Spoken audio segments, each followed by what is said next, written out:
Pessoal, então a gente começa aqui com uma primeira questão da Prefeitura de Itapevi, 2019, em que a gente tem a seguinte situação, né? A viga inclinada da figura está submetida a uma carga uniformemente distribuída de 10 quilonewtons por metro. E ele pergunta, né? O esforço cortante no apoio A em quilonewtons é... Primeira situação que a gente precisa enxergar, né, pessoal, é se isso é uma estrutura isostática ou não.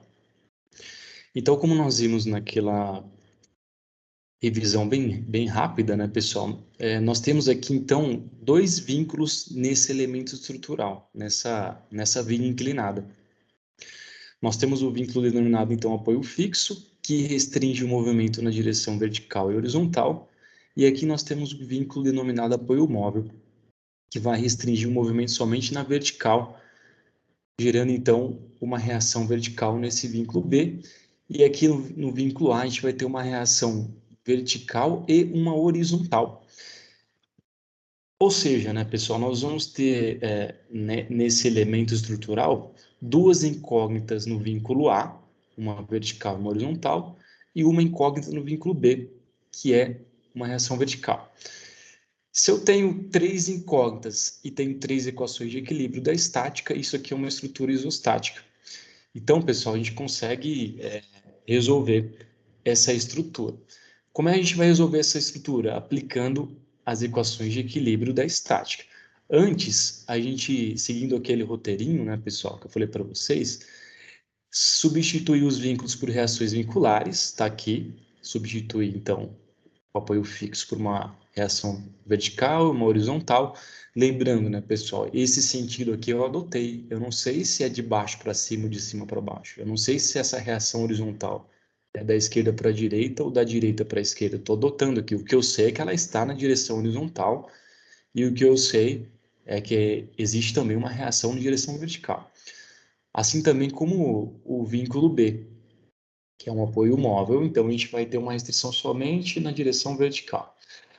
Então, retirei os vínculos, substituí por reações vinculares, substituí o carregamento uniforme distribuído por uma força concentrada. Vejam, né, pessoal, eu tenho 10 quilonewtons por metro aqui, ó, nessa direção horizontal. E nessa direção horizontal eu tenho aqui um vão de 4 metros. Então, 10 quilonewtons por metro em 4 metros resulta aí, então, em 10 vezes 4, 40 quilonewtons. A gente nunca pode perder a noção de ordem de grandeza, né, pessoal? 40 quilonewtons significa 4 toneladas. Então, a gente tem 4 toneladas no meio dessa viga inclinada. Então, aplicando as equações de equilíbrio da estática, eu faço aqui que a somatória do momento em A, vou travar aqui nesse ponto, é igual a zero. O que eu vou ter de momento aqui quando eu travo no ponto A? Então, travei no ponto A, esses 40 quilonewtons tenta girar a barra no sentido horário. O sentido horário eu estou adotando como positivo, e o braço de alavanca para esses 40 quilonewtons é 2 metros, porque o 40 está exatamente no meio do vão. Então, 40 vezes 2. E essa força VB tenta girar a barra no sentido anti-horário. Sentido anti-horário é negativo, então fica menos VB vezes 4. Daqui, né, pessoal, a gente tira que VB é 20 quilonewtons. É intuitivo perceber isso, né? Pô, se eu tenho 40 quilonewtons no meio do vão, intuitivamente a gente pode concluir que vai 20 para cada reação. 20 para o VA e 20 para o VB, mas aqui a gente está comprovando por meio das equações da estática que VB é igual a 20 e VA é igual a 20. Então, quando eu faço somatório das forças verticais igual a zero, se eu adotar de baixo para cima como positivo, eu tenho mais VA menos 40 mais 20 igual a zero. Daí a gente tira então que o VA é igual a 20.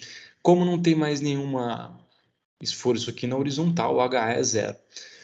Aí a gente pode falar, pô, então a resposta é 20 quilonewtons. Vejam, pessoal, existe aqui a alternativa de 20 quilonewtons, mas esse 20 quilonewtons não é o esforço cortante. Isso aqui não é esforço cortante, pessoal. O esforço cortante ele atua perpendicular ao elemento estrutural.